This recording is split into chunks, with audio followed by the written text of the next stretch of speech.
Go ahead, Edna.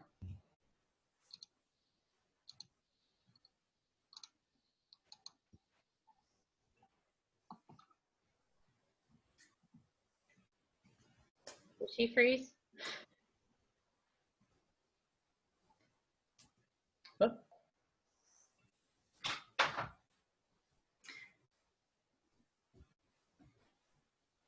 Okay, are we ready? Yep.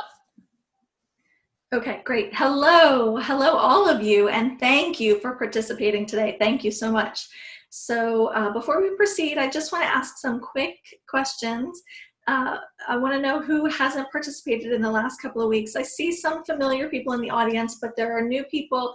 If you haven't been involved in these webinars before, just tell me quickly, what's your background? Are you a parent, a professional of a child who's deaf or deafblind, multiply disabled? Can you just quickly shoot that into the chat box just so I know and can complement your backgrounds?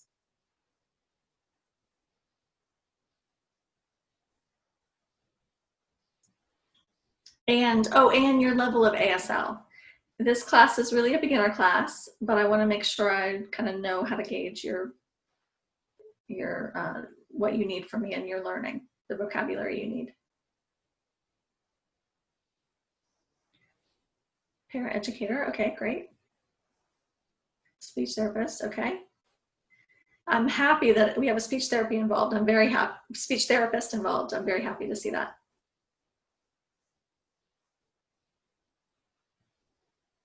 I don't understand TVI. Is that related to deafblind? Oh, yes, okay. And I see, okay, intermediate, okay. OT, okay, an OT, good, wow. Wow, we need OTs who can sign. It's so difficult to find OTs who can sign. I'm thrilled to see someone here who's an OT. Okay, somebody's forgotten some ASL, that's no problem. What is TVI? Do you mind spelling out TVI? Is it tactile, visual? I don't know what the I would be. Teacher of the visually impaired. There you go. Okay. All right. Okay, great. All right, so are you familiar with the alphabet? Is everyone familiar with the alphabet?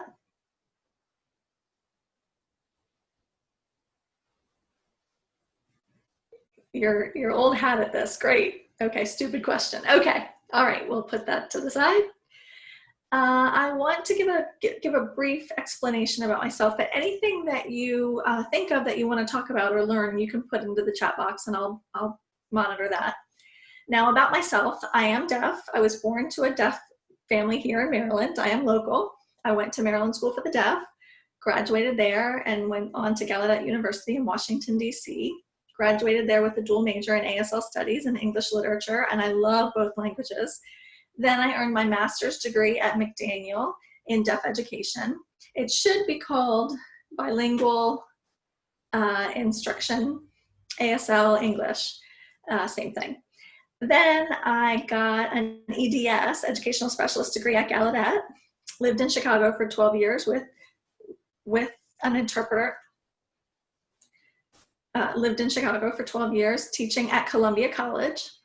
Then I moved back home here to Maryland, where I've been for the past 15 years at Maryland School for the Deaf, teaching at my old school, teaching ASL for the time being. And I really love teaching ASL there. And I'm thrilled that all of you have joined into this webinar, not only to the deaf community, but the deaf-blind community and, you know, children with all sorts of different disabilities, families. You know, some of you might just be curious. It's great for us all to partner together. This is so crucial. And if you forget some of these things, that's fine. The important thing is your effort, your heart. You may forget some things you learned, but it's like riding a bike. You get back on and it all comes right back to you. Okay, ready? Now, I did ask Jen, who's responsible for coordinating this webinar. She said that most of you are school professionals, so we can kind of gear towards that, mostly school vocabulary. I want to review from the last couple of webinars the content, the subjects that we've discussed. Ready? Okay, math looks like this. Who likes math? Not me. I don't like math. It used to be math like this, like figure out, and now we sign it like this with M's, math. Language arts, start with an L, go to an A, language arts. Let me see, which way should I turn? Okay, language arts. Or some people will call it English. Or, well, writing, reading. Okay, too fast? Okay, nobody has comments? Okay, science. Used to come from pouring things in beakers and you pour like this, and now that's science. Gym. Think about like jumping rope, gym. Many people now use the sign PE with a P and then an E, PE like this. PE. Or you could just spell PE. Let's see, science, tech, what else? What else is there? Oh, my favorite, social studies, SS, social studies, or history with an H, history, social studies. CPE, okay. Okay, now other content related to schools might be, or the materials that we use. Now, I did take a peek in my kids' backpacks on the porch. I kind of surveyed what was there, what's in there from, of course, 2 months ago, from before coronavirus happened, and I made a little list.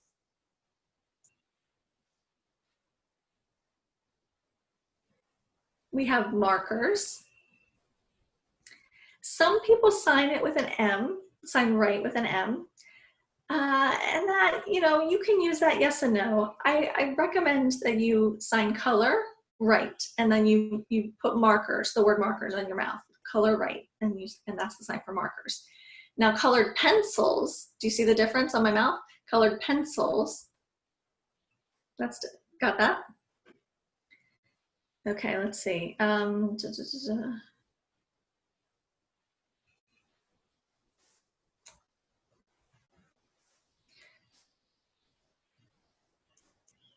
Which signal am I on? Okay, paint, with paint. You can sign it with this hand shape or this one. And pencil, a pencil, looks like this. Now, it used to come from licking the lead to get it to write with a quill maybe, or ink or whatever, a pencil. Eraser, we have erasers. We get a lot of those, right? Erasers. Let's see. We have a pencil case.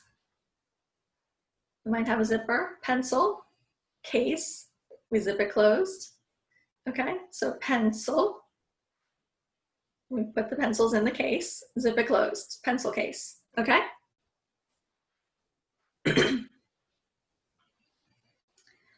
Okay, quiet audience today. All right, just trying to gauge, okay.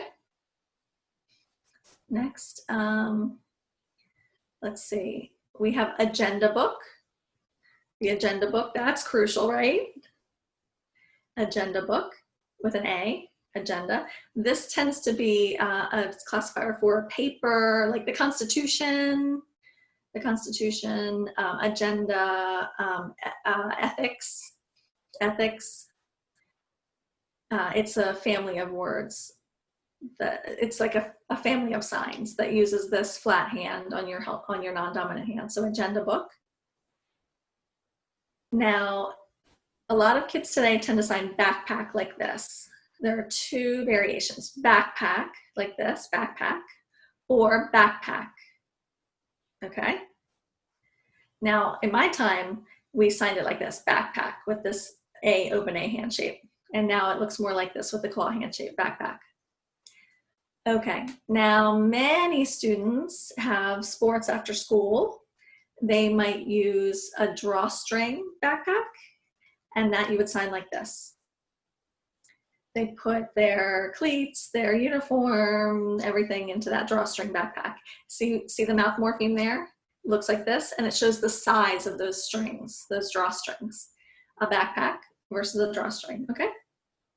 There is a question in the chat box if she sees it.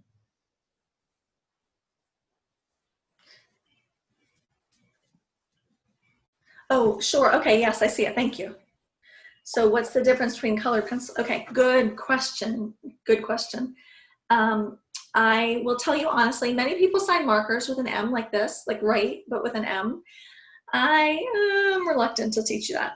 There are many initialized signs that use letters, and it's an important part of ASL, but for markers, I think the problem is we already have a sign. And so we already had a sign for write. So back in the 70s, when signed English became popular, you know, people created the sign markers, and many people haven't really accepted that change to the language. But I sign color and write for markers. Now, colored pencils, the difference is what you're doing with your mouth. See, colored pencil. So that helps. Colored markers, colored pencils. Two different things going on in your mouth. Now, crayons, that's a good one. Crayons. Okay, this is interesting. It's the difference on your mouth. They're thick. Crayons are thicker. And kids like to, you know, maybe press hard and have fun coloring. So color and write, but this is what's happening on your mouth. Let me ask crayons. How do you sign crayons? Crayons. Show me. Oh, you spell it. Okay. Like this? No, you spell it. Okay. I asked my older girl, she's 17. She said she spells it too. So crayons or crayons that you write with. Okay.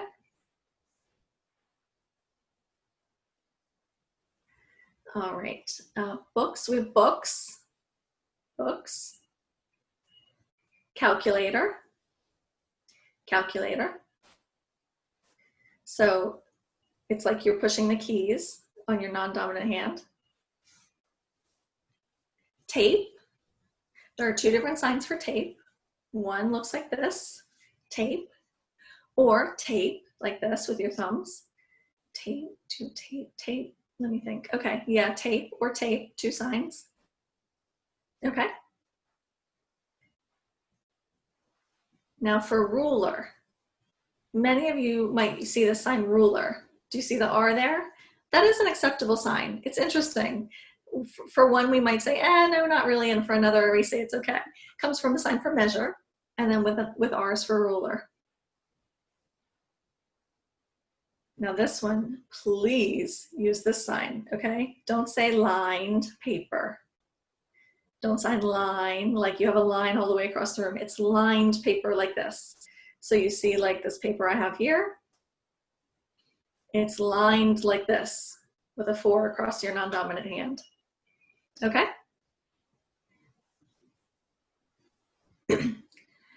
Okay, I don't know if this is, you know, throughout the US, but in MSD, this is the sign we use for binder at Maryland School for the Deaf, because those little rings that connect, this is what they look like.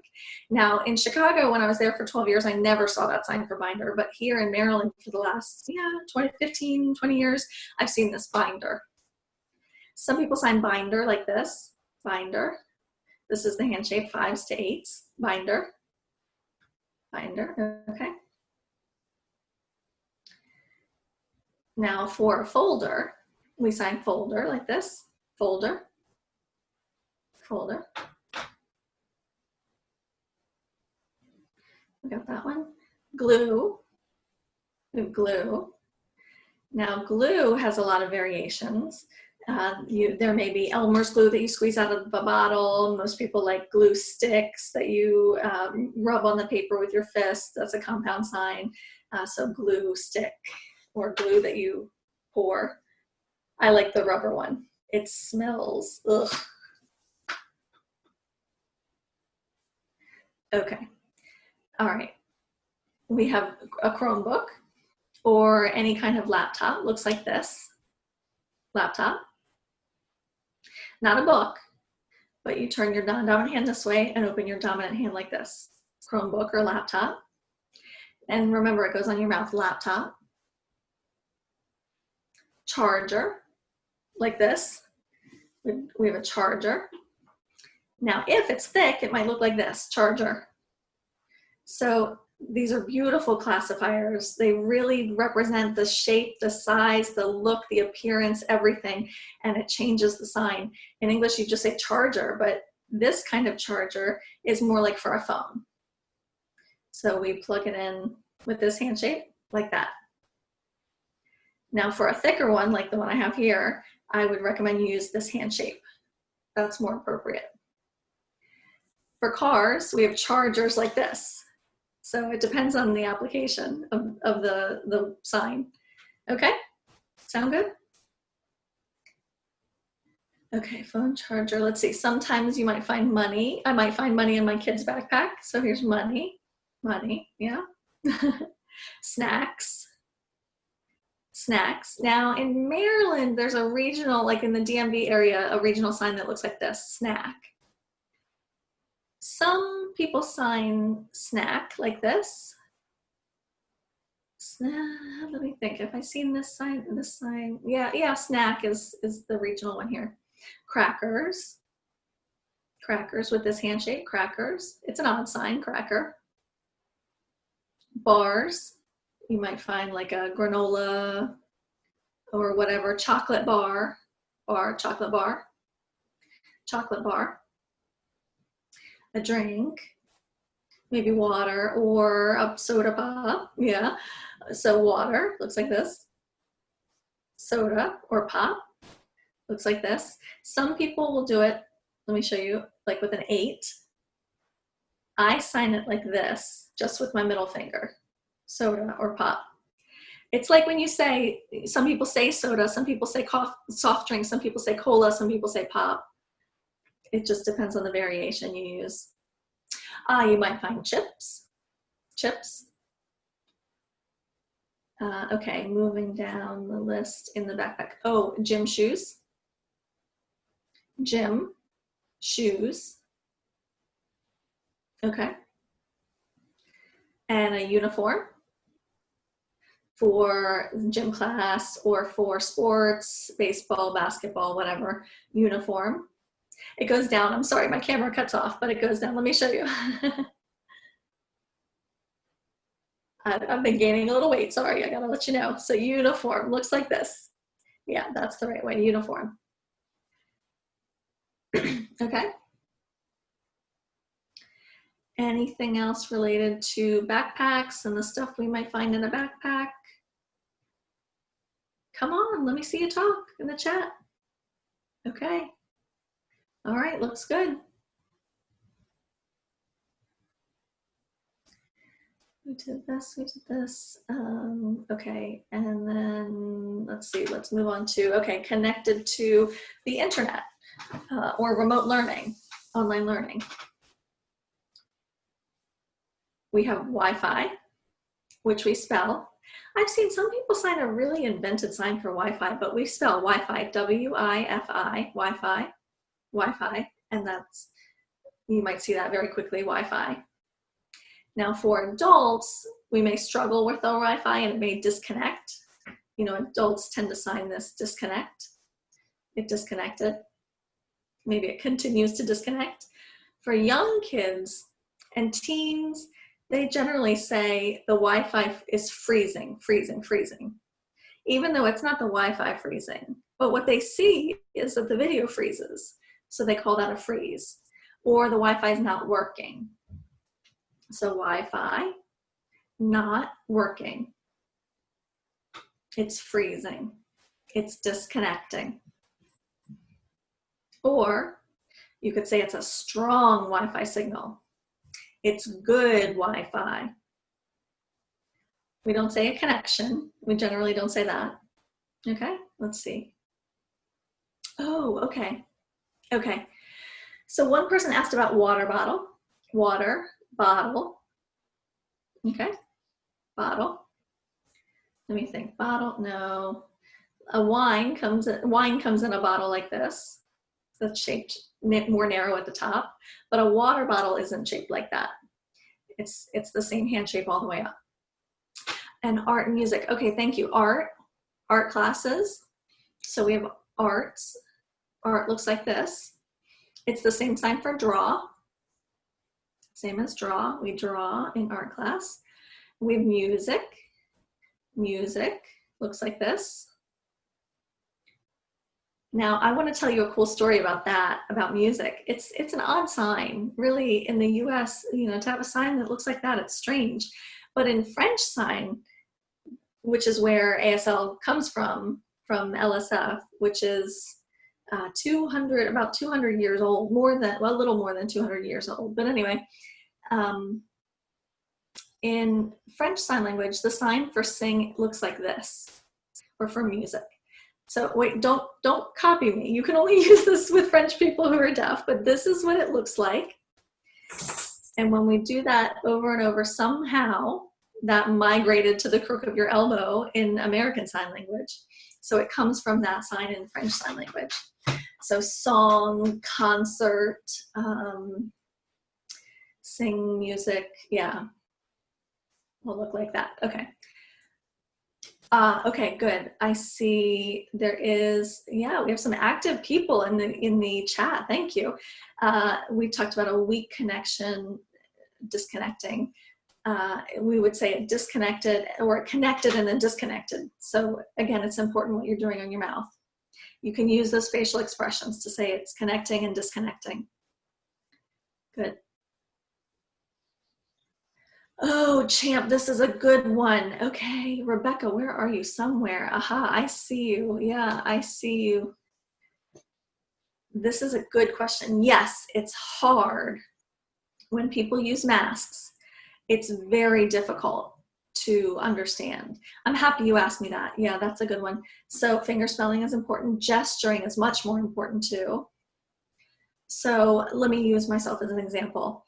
When I go to Safeway, I just went yesterday, and I was looking for something. My son is very particular about food. It's just, he must have the exact right kind of cheese sauce for his meat sauce for his nachos. So I was trying to ask, I'm trying to find the chili con queso, whatever it's called. And I was trying to ask the employee at Safeway, and I showed him on my phone, will you look here? And he says something behind his mask. And I said, no, I gestured, I can't hear. If you can't pull your mask down, that's fine. Can you use your phone? I'm trying to gesture to him, type on your phone. And so we had this back and forth for 5 minutes. And I was saying, please, please, please, I can't understand. And finally, he looked at me and seemed to realize he didn't want to touch my phone, and I didn't want him to touch my phone. So finally, he realized he could pull out his phone and type, we're out. What a disappointment. He could have just gestured and done like this at his neck, or like we don't have any. But it's really difficult for people hearing people to gesture sometimes. So I recommend that if you don't know the sign, if you don't know how to fingerspell, you gesture, you have that skill in your repertoire, and use it. Use it. So really, it's a very simple thing. You can say, no, or come over this way. Gesturing is much more successful. If your fingerspelling sucks, gesture. If your fingerspelling's okay, then that's fine, but you can't fingerspell everything you might need to say. So, the most basic form of language, you can get your point across gesturing. The other thing was, I've really noticed that it seems that people are very quick to problem solve using their phones to communicate with me. So I might sell things on Let Go or some of those other sites. I enjoy some of those sites. It's weird, I know, but we, they come to me and we do a no contact sale, and I show them on my phone, here's what I have to say, and they don't want to touch my phone. So we might gesture or write something on a big piece of paper and show it through the window. So people seem more creative with problem solving. Hearing people are just used to being able to speak to everybody and have everyone understand them. But these masks are creating some problems that hearing people aren't used to. Yeah, someone said the same thing happened to you, Karen. Yeah, what's your situation, Karen? I'm curious, Karen. Yeah, go ahead and type your answer in the chat when you can. Yeah, we'll see. I do have one person, a woman who is deaf, who's collaborating with some company who she's creating clear masks. So with a clear panel so you can see. They do cost more, but I do think that will be the future. I do think we'll see those. Karen, hi. Yes, this is Karen. I agree. The same thing happened to me. I understand. Yeah. Yeah. Tell us. Yeah. Do you want to tell us your story? This is Karen. I am used to people, not being able to understand what people are saying with their masks. And so sometimes they can pull their masks down and I can read their lips, but they're not really doing that anymore. If somebody does pull their mask down, then I can understand them, and they might say no more. It might take just a few seconds, but we spend 3, 4, 5 minutes trying to negotiate just to get the person to pull their mask down. But the employee was willing to pull it down briefly and just say no more. So thank you. I got my answer. This is Edna. Thank you, Karen, for sharing. Yeah, there you go. Anyone else? Let's see. Math. Oh, a 10 frame. I don't understand. I have to tell you, I hate math, so I don't know what a 10 frame is. I don't understand the question. A math sign for a 10 frame. So is it like 1 times 1, 2 times 2? Let's see. Yeah, I'll keep an eye on the chat. I'll keep checking. So let's see. Food, oh, okay. This is what we'll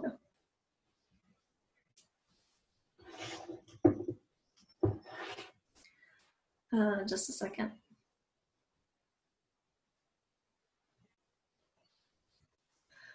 Okay, I think we can start with some interaction questions that you might use with deaf people. There are 2 basic types of questions. So there are WH words, WH questions, and then there are yes and no questions. So maybe by now you've realized that ASL is not as easy as it looks. It looks beautiful and all of that. No, it's so expressive and it's great, but it's very difficult. It's like juggling, really, 3 balls in the air at the same time. It takes some practice to become accustomed to it. So if you're asking a question like who, you have to do this with your eyebrows. You scrunch your eyebrows. Your eyebrows don't go up, they have to go down. So all 5 WH questions, who, you could say who like this. Some people use who like this, generally like this. So practice your facial expression here. You don't look angry, but you put your eyebrows down and you hold the sign. Who looks like this from the side. Who, my head moves forward also. Who, like who's that? Who's that woman over there? And if you point, it's okay. It's okay. I know some hearing people are like, I can't point. Don't be too obvious. You might say that woman right there, who is she? Okay. Then we have, let's see, Jen. We might say, Jen, where is she? Or you can transpose that, where is Jen? Word order can be more flexible. So Jen, where is she? Not Jen, where? You don't put your eyebrows up. The subject, Jen, my eyebrows go up, and then where, the question, my eyebrows go down. So who, where, a what. I notice some people sign what like this. I think that's really becoming a very old sign. Most people don't sign what like this. They sign it with their palms up. You might say car, what kind? Car, see, there's the subject, my eyebrows go up. It's really the topic. It's a topic comment sentence structure. So car, what kind? And you tend to lean forward a bit. What kind? Okay. Who, where, what, when. Okay, let's think of a when. Okay, so when. We don't use that as often as the others. I tend to fingerspell. It's fast, I know, but when, W-H-E-N. We'll practice that. I know it'll take you some time, W-H-E-N. Or you can say when, like this. Let's see, how long, tomorrow, next week, okay. Your facial expression really shows the when. So tomorrow, or next week, or what? That's the facial expression that shows you're asking when, but you can use the sign when. when, or you fingerspell when. Later, now, what?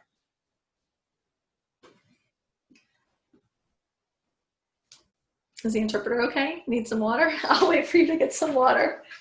We'll take a quick break.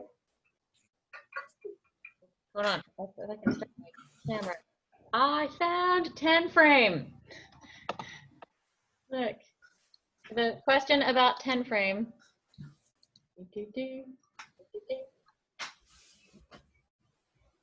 It's used for counting in math, like counting up to 10.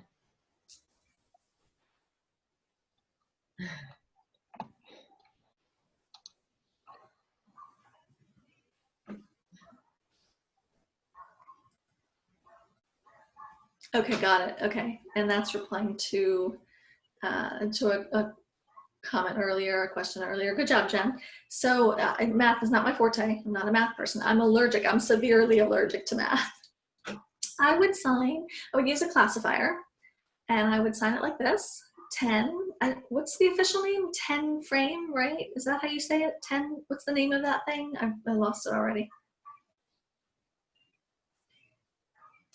10 frame. 10. Yeah. So the 10 frame, you can say 10 frame like this. The math teacher might look at me and think I'm wrong, but this is just off the cuff here. 10 frame like this, because there's a grid in there, and it's got, yep, sorry, not grid like this, but a frame like this, frame. And it has columns. And let's see, we can say it has 2 rows. I can say that like this, 2 rows and columns. If you want to explain more, if you just want to say 10 frame, you can just sign it like this, 10 frame.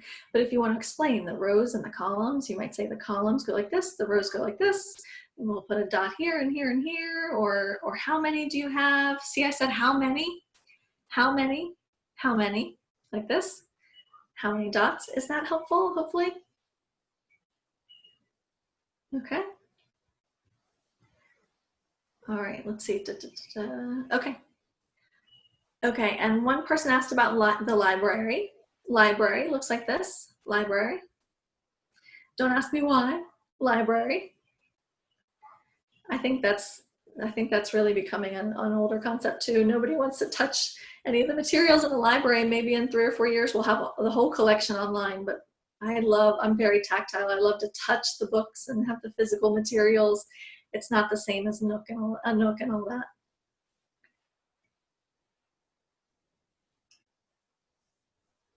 Okay, media center. So we'd fingerspell media center. You can use it like this with your middle finger, center, or with all of your fingers, media center. And then you can expand and say there's a TV, a computer, a projector, a smart board. I don't know what else there might be, but media center. Okay. This person must teach math who keeps asking, who's S-bus? I'm curious.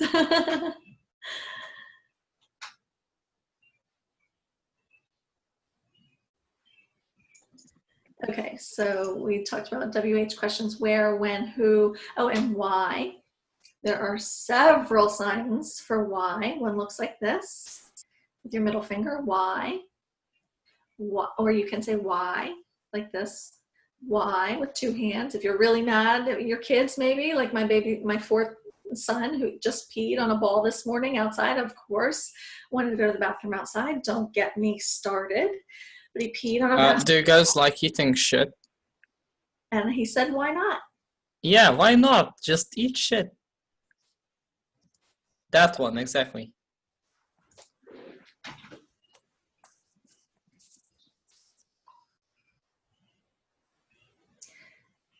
What the?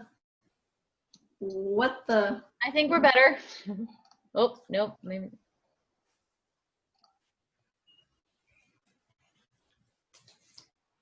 Okay.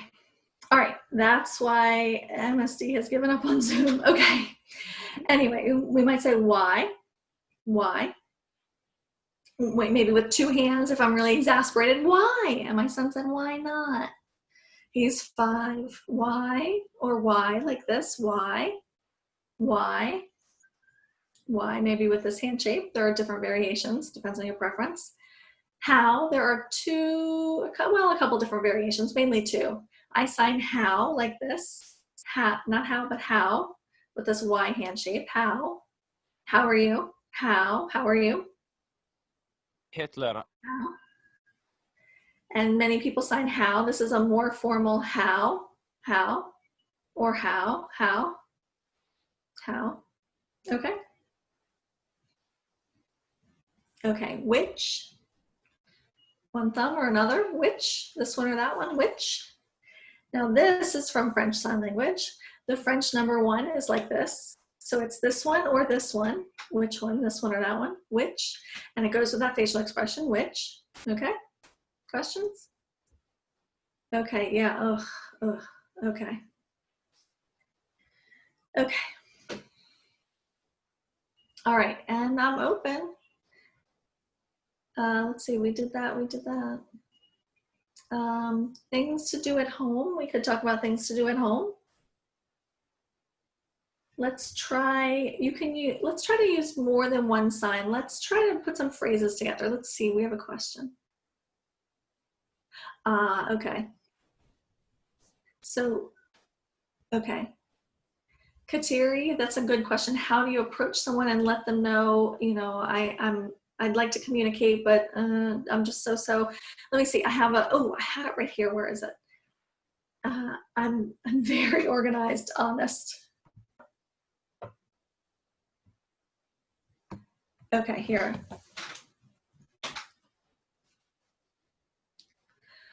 Okay, great. So I really appreciate when a hearing person approaches, especially at the right time, and says, hey, I know some, you can sign with me, practice, I know some sign. Okay, sign. Or you can say, I know, wait a minute, let me think. Okay, yes, I know some ASL. Either way, I know some sign, or I know some ASL. Okay, most people are very awkward and they'll say, I know a little bit of sign language. That's fine too. The important thing is, not that you're signing correctly. The important thing is the connection. Like this organization, right? Connections beyond sound and sight. Yeah, connection. So it just depends on your connection. Who cares if you do it perfectly? Try your best, and that's okay. So I know some sign. Yeah, we can text, we can finger spell. Yeah, gesture. Yeah, gesture. You could do, let's see. Yeah, many people say, I remember like this, a little bit. Or I forgot. It was a long time ago, and maybe I read in a book and I forgot. Or I want to learn more. Yeah. I think many people want to learn but are shy. If a person was signing, rapid French Sign Language, I would feel inadequate and feel dumb, but I'm sure if I approached them and made an attempt, they would appreciate it. Okay, okay, this is a good one. Just a second. Sorry.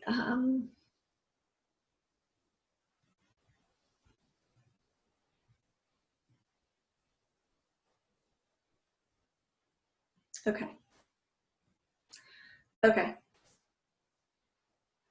You sign so fast. Slow down. Looks like this. Some people sign slow like this on the back of your hand. Slow. I sign it all the way up my arm. Slow. I'm older, so slow. Or slow down like this. You're signing like this? Slow down. Take it easy. Or it's going right over my head. It's going right over my head. I'm missing it. You could say again. Please, again. Again. That one works. Slow down, slow down.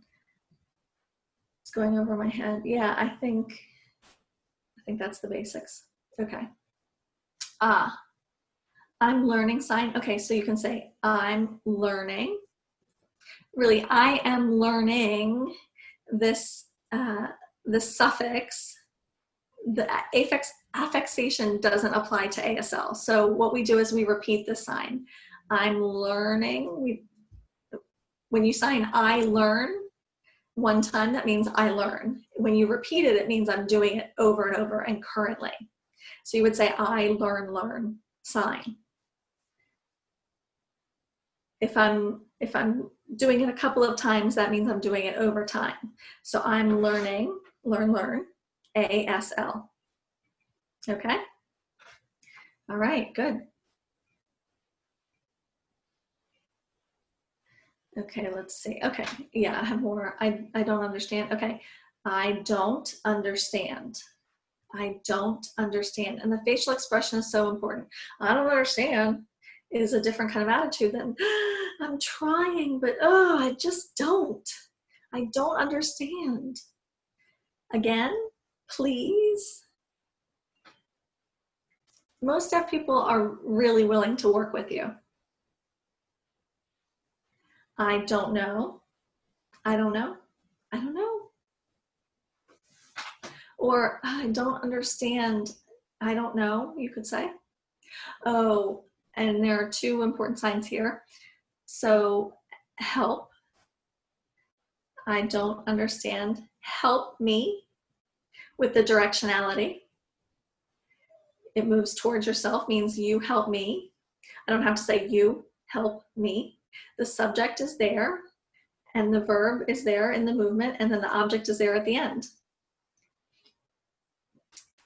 I could also say, oh, this is important, this discourse marker.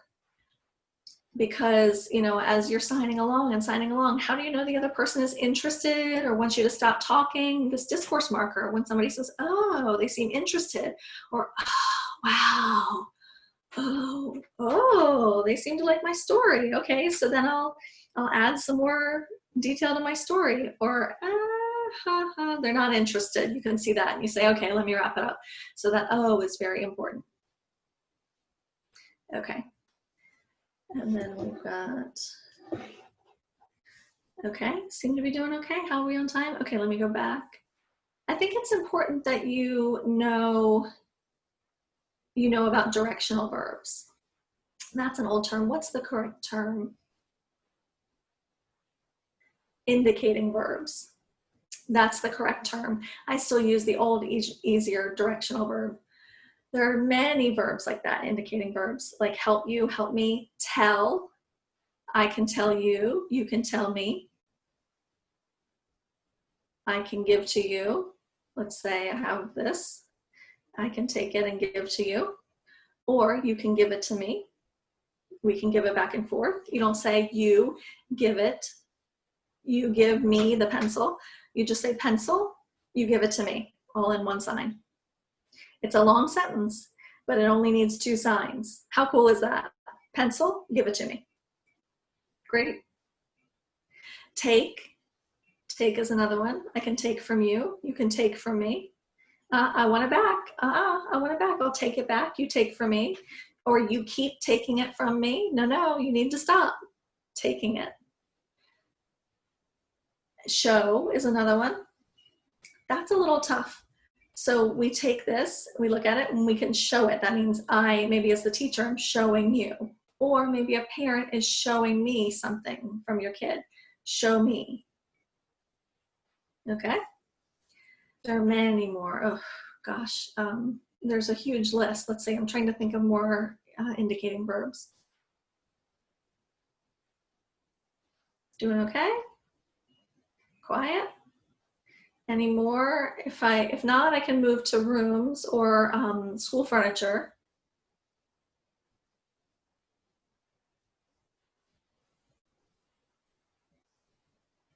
No? Okay. Let me see. We can do food vocabulary. Any interest in that?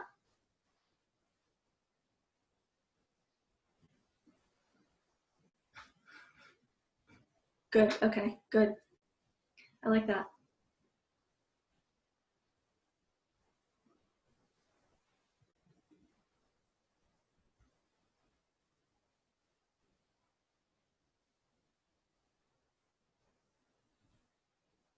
Okay, I was looking, but okay, you want to talk about the school environment? Okay, yeah, let me just a second, bear with me.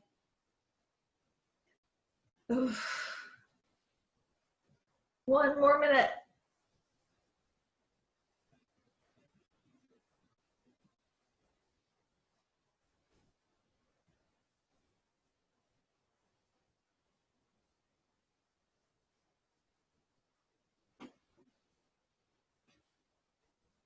Okay. Okay, really quickly, let's talk about furniture in the school, and then we can talk about activities, okay? Yeah, oh, no pressure, COVID time, okay. Grace, you're funny, thank you. I agree with that, thank you, Grace. I'm always just trying to get ahead, so I need to slow down. Okay. So school furniture, we have a desk, same as table. It's the same sign. You might say desk or table. Chair. Chair looks like this. Chair. It's the same verb as, it's same as the verb sit. But I would say, please sit down, because I'm referring to many students. So you sit, you sit, you sit. So your chair is right there. I'm going to tap twice and say chair there. Sit. If I'm talking to one person, do you mind sitting? Sit. That's a one touch. We have a computer. Computer. Some people sign it down. You could do it either way, up or down. You'd have a TV. TV. Some people repeat it. TV, TV, TV. Let's see. Oh, you'd have a projector. So it depends on where, you know, from the student's view, it's a projector like this, or from a teacher's view, it might project like this. We have a smart board. Smart, big. I'm signing small, but it's a pretty big piece of equipment, a smart board. Let's see, books. Yeah, we talked about table. Gosh, what else is in a schoolroom? That's about it. Oh, kids. Okay. Touch activated toys. I don't know, what is that? Is that something for visually impaired students? Something that touch activated? What does that mean?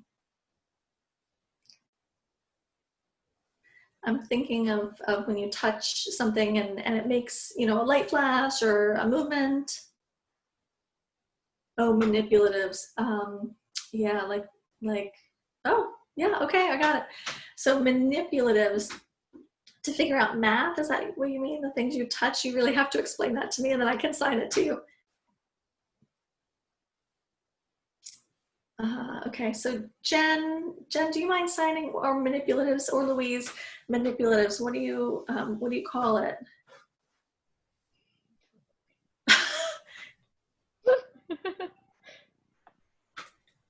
So there are all sorts of different manipulatives. It depends on what it is. Again, different.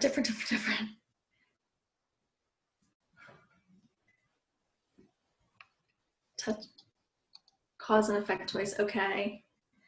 I'm sorry. I think I'm the bad person to talk about it. I think the best person to explain would be a family ed and early intervention teacher. I'm a high school and middle school teacher, so I'm maybe the wrong person. I'll look it up and let you know. Luckily, we have library for that. Louise, I mean.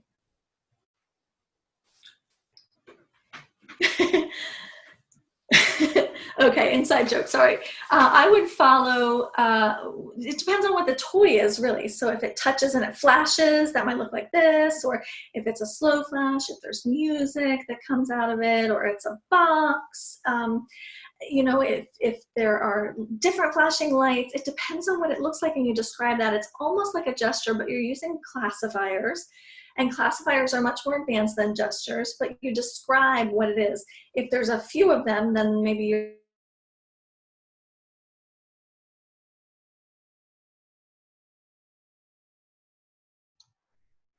Light boxes. Oh, we lost Louise there for a second.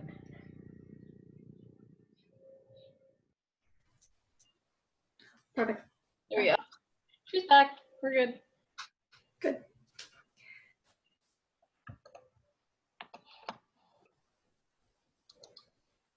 Oh, bathroom. Okay, so one person asked for the sign window. Looks like this, window. So window is a noun, looks like this. And if you say, oh, I'm hot, I want to open the window, that looks like this. Or I'm cold, let's close the window. Those are the verbs, close, but the window, the noun, looks like this. Bathroom. Now bathroom looks like this. Or a more formal sign might be RR for restroom. Where's the restroom? Restroom. In schools, yeah, frequently you'll see restroom or the sign for bathroom.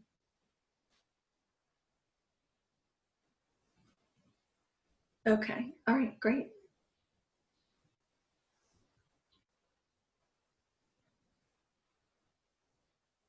So I want to talk about more verbs. Maybe we can go back and review. Let's review. Okay.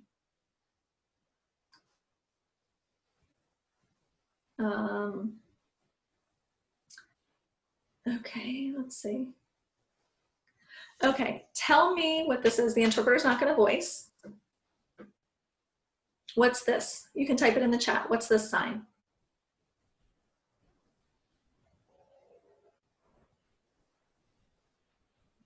I'm still waiting, still waiting. Okay. Oh, what kind? Good one. Okay, Rebecca, you got it. Good. What's this?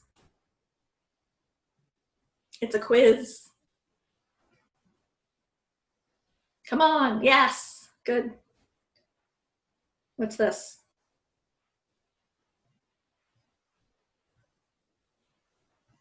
Quick. Yay. Let me do a hard one.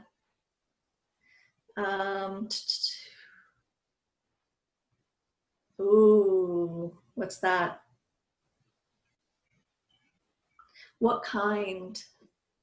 What kind? Good. All right. You're making me happy. All right. Yeah. What's this? Good job. Yeah. What's this?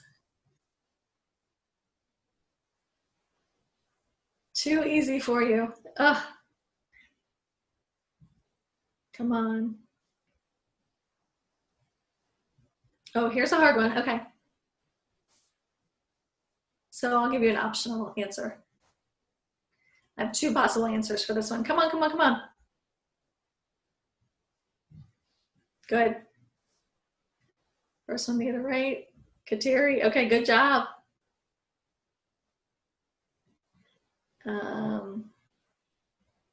So am I right or wrong? Follow me. I'm right or wrong, okay? Type right or wrong.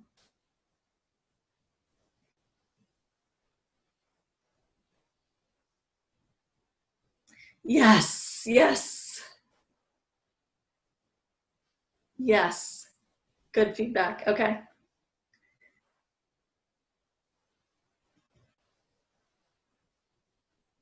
Okay, let's do one or two more and then I'm done. Okay.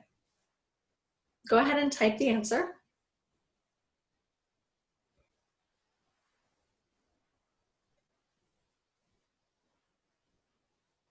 Okay, good.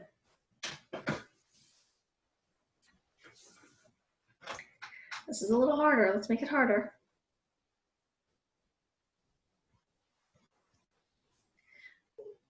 What is the ASL I would use to say that I have good Wi-Fi? In ASL, what would we say? I think I kind of just gave the answer. Okay, yeah. Strong Wi-Fi, good. Good Wi-Fi or strong Wi-Fi, good. Good job. Now, okay, last one. Kids would say what and adults would say what when there's bad Wi-Fi? What would kids, like a teenager or a young kid, say? Okay, all right, nice. Yeah, Kateri, right? Okay, you got them all. Champ, You guys are quiet, but very, very involved. You're clearly paying attention, and I'm happy. I'm done, unless you guys have more you want to throw at me.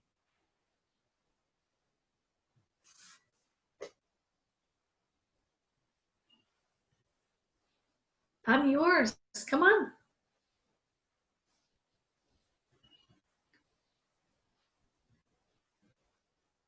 This is Karen. I just want to say thank you. This was great. My parents that I was hoping would be here to support are not here. That's a shame, but thank you. This has been wonderful. Great job. This is Edna. Oh, thank you so much. We have some parents here. We do. I see Heather back. She's here. So yeah, I know we wish we would have more. This is Karen. Yeah, I tried to encourage one family to come, but it's okay. This was great. Great job. Thank you. Nice to meet you. Nice to meet you. You too.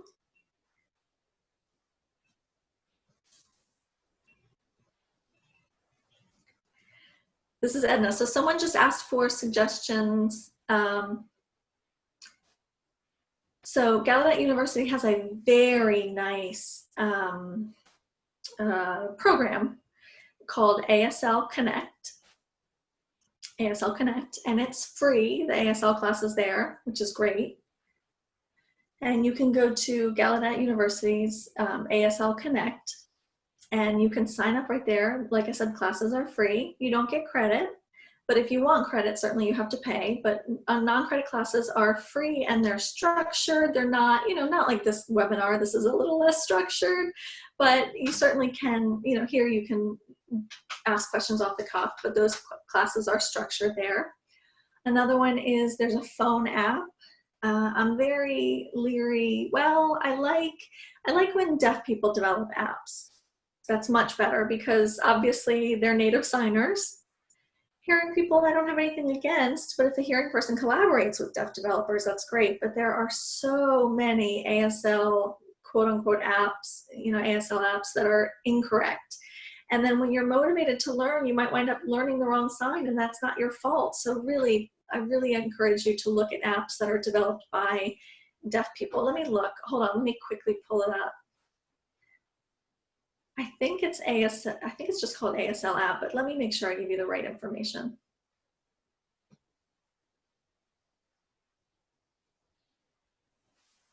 Okay.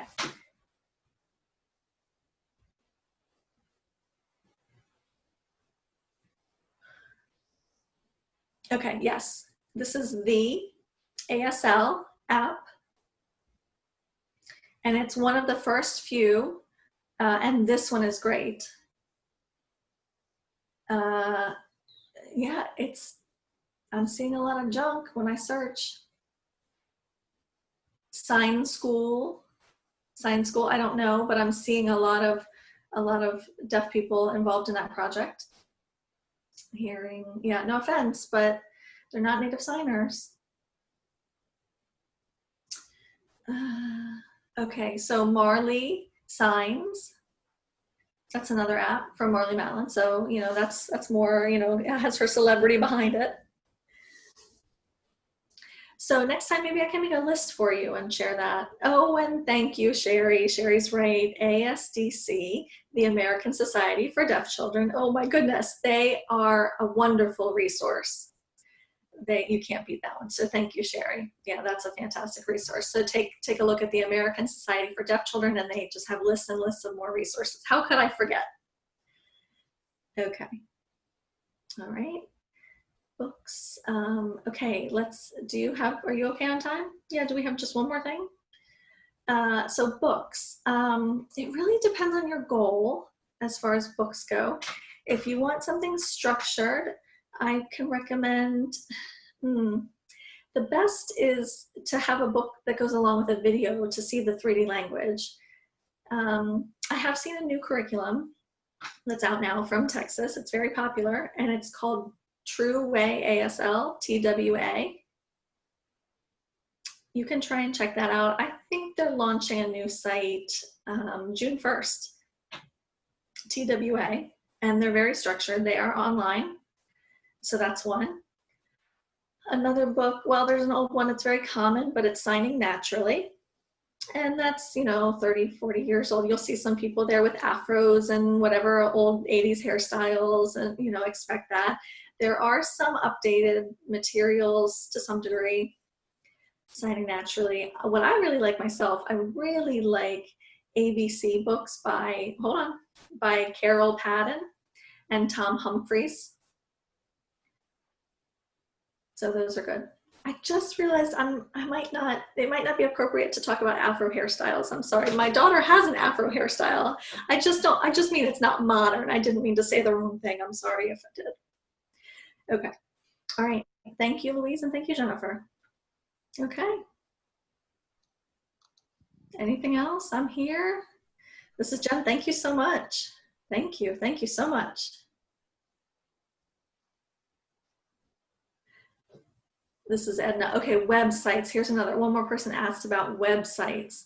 So Sherry, does ASDC make available? Please just hold on.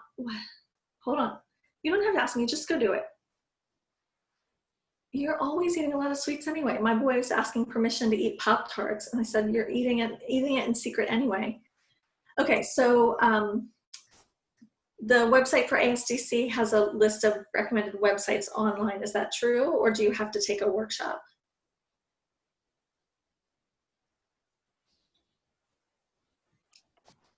No, you don't have to take a workshop to get the list. It's all online. Okay, great. Great, yeah, so there are tons of resources on the ASDC website, more than I can give you here. Oh, that's funny. Someone said, do you mind explaining about ASL for deafblind, the haptics and the tactile ASL? Jen, you can explain better than I can. You want me to I'll voice and then you can sign and rest your voice. So yes, there is generally the signs are not different. So when if you're signing to someone using ASL, you use regular ASL signs just in their hand, tactually. There is another style called pro-tactile that includes what we call haptics. This is not a sign for haptics. That is additional signals that we use. They are cues that we give to deafblind individuals, typically on their back or on their arm, that signal environmental awareness things. People laughing, people moving around them, entering and leaving a room, descriptions of people, things that visual information that deafblind person is not getting just through interaction with another person or in a room for a conference, let's say. So yes, there is that additional piece, but regular ASL signs are the same if you are communicating with someone who is deafblind. They're just presented textually.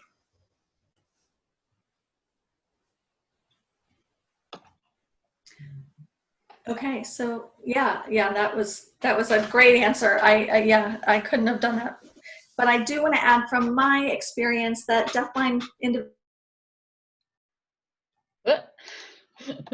It depends on their vision. If they're completely blind, they may need a mirror sign, and you may need to sit next to them so that you're facing in the same direction. It really depends on the person's preference.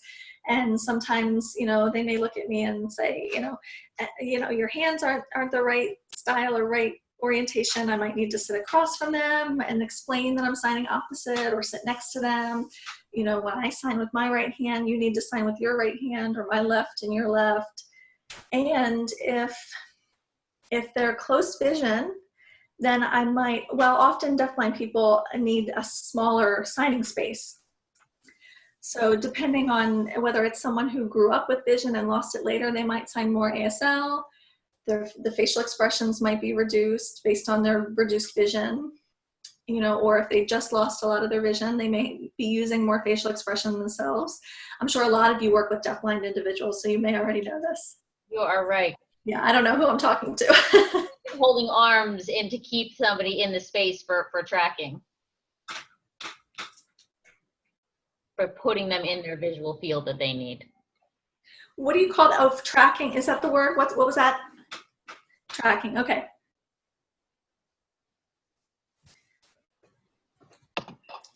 Yep. Okay, thank you. So somebody else asked, is it appropriate for the deafblind person to touch your face when signing? Jen, you answer and then I'll comment.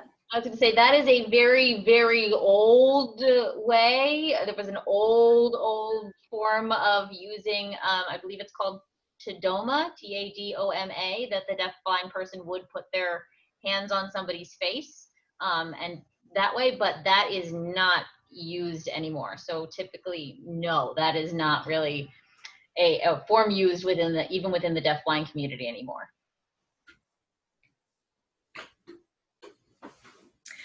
Yeah, that's interesting that, you know, we see pictures of Helen Keller and she tends to have her hand on Annie Sullivan's face and A.G. Bell too.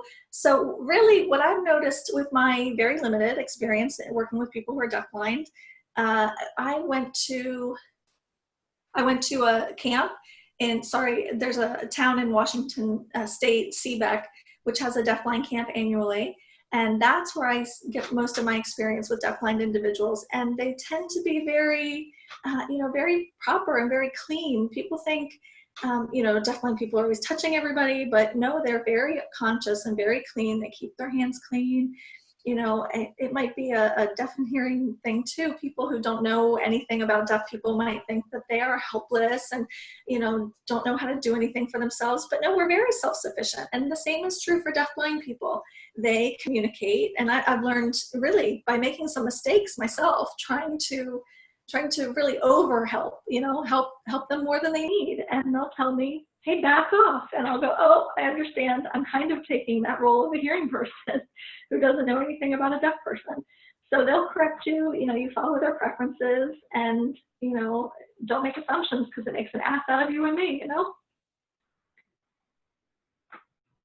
This is Karen. Can I say something? Do you mind? Sure, please.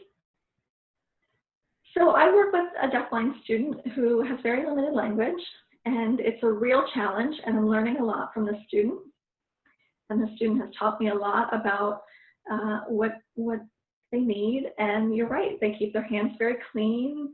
But as I follow their lead and see what works for me working with this student, we really use physical things like, say, a cup of water, and we sign water, and then we have the student touch our hands to sign water, and then touch the water so that they experience the water.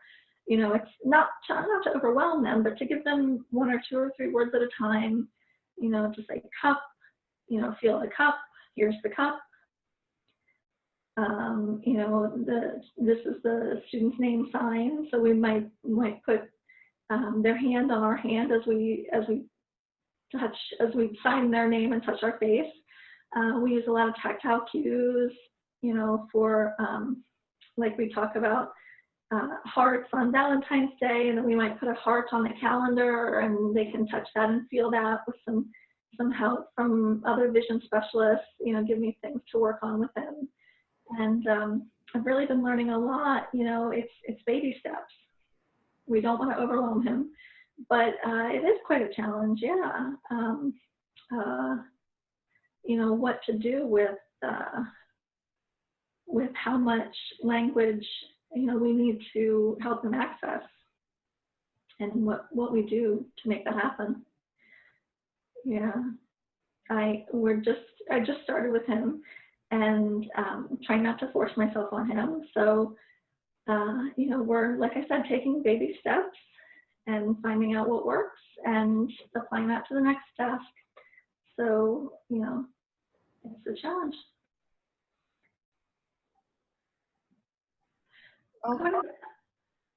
Jen, did you want to? I was just going to say that yes, and that it depends. Each individual situation is different, and it always depends on cognitive level, foundational language knowledge, all of those things for how we approach language development with our deafblind kids.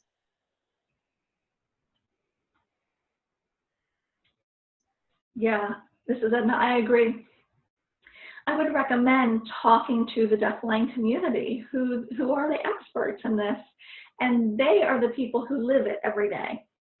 Just like with me being deaf, you know, hearing people sometimes are afraid to ask me questions. They might ask another hearing person about me, not me as a person, but about my language. Or, you know, I really prefer to have a direct conversation. I won't bite.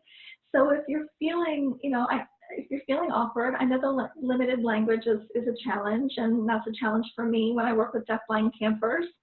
I mess up and I struggle and I find out, oh, this person just wants a water bottle. I see them signing something and can't figure it out. And then, you know, I learn from my mistakes, and that those language barriers are difficult, but I really recommend that you ask the experts, people who are deafblind themselves, maybe people who have more language, people who have Usher syndrome, who can give you better tips. You know, teachers who work with deafblind students for many, many years, they might be very knowledgeable too from just being very perceptive, working with a variety of students. So for me, there's not much I can offer you, but it does take a lot of patience. My hat's off to you. This is Karen, yes, but you know, we are both learning, my student and I, we're giving and receiving. So I do enjoy working with him, I do. And it helps to see the parents who are involved, and you know, hopefully, you know, we're not giving up. And thank you so much to Jen. I'm going to go now. Bye. Okay. Take care. This is Edna. Thank you for participating. Bye-bye. Okay, let's see. Do we have more time? Can we take a little bit more time? Can this be the last one? It's all Louise, are you still? Oh, wow. Yeah, this is a cool phrase. Cool comment. Okay, so to Ronis, okay, yeah, there's such a variety. So Spanish, the Spanish language has a variety of dialects, right? So in Cuba, you know, they might use different vocabulary than Peru or Mexico or Belize or somewhere else in South America. And it's just like that in ASL. We don't, you know, it's used in America and Canada. And then in Mexico, deaf people use LSM. It stands for the Language of Signs Mexican. That's how they say it in their language.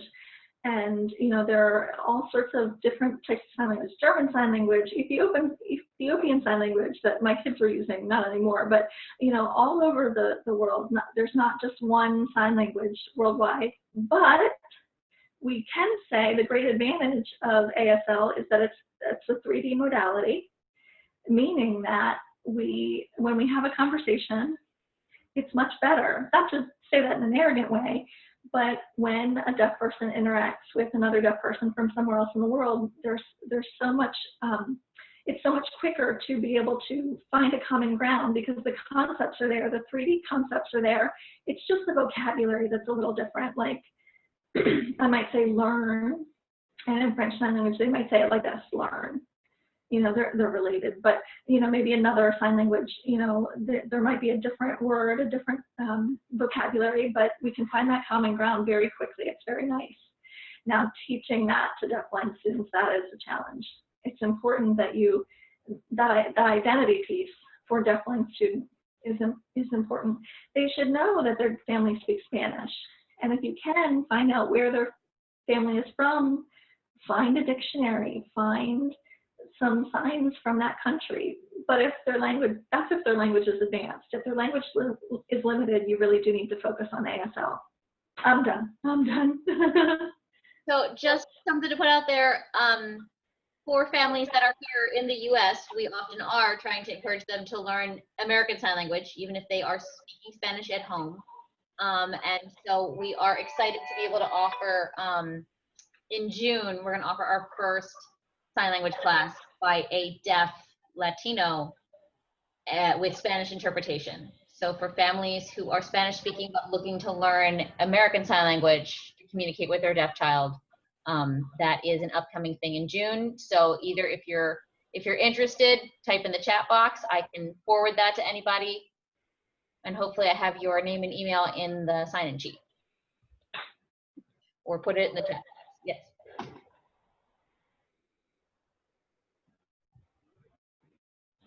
Okay. All right, I think that we're finally done. Thank you all. Okay.